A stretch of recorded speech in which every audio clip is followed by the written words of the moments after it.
Welcome to the Salmon Runs YouTube. Enjoy the video.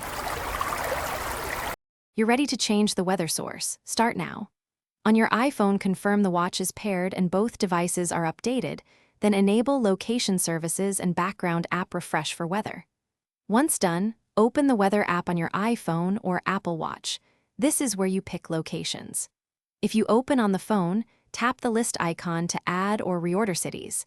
If you use the watch, proceed to view or add locations directly. This ensures now add or edit the cities that supply your watch's weather. On iPhone, tap the plus icon to add a city, swipe left to remove one, and drag to reorder so your primary city is first. This becomes the default shown on the watch. Once done, you can also add a city from the watch by scrolling in the weather app or simply ask Siri to add weather for city. Make sure the preferred location sits at the top so complications and glance data use it. Finish by placing the weather where you want it. Press and hold your watch face, tap Edit, then choose a complication slot and select the weather app. Pick the complication type, current, hourly, or daily, so the face shows the data you need. Once set, wait a few seconds for the watch to sync. Make sure the iPhone is nearby.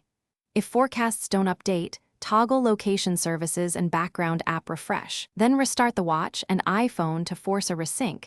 This usually fixes stale data. Thanks for watching. Consider subscribing if we helped you.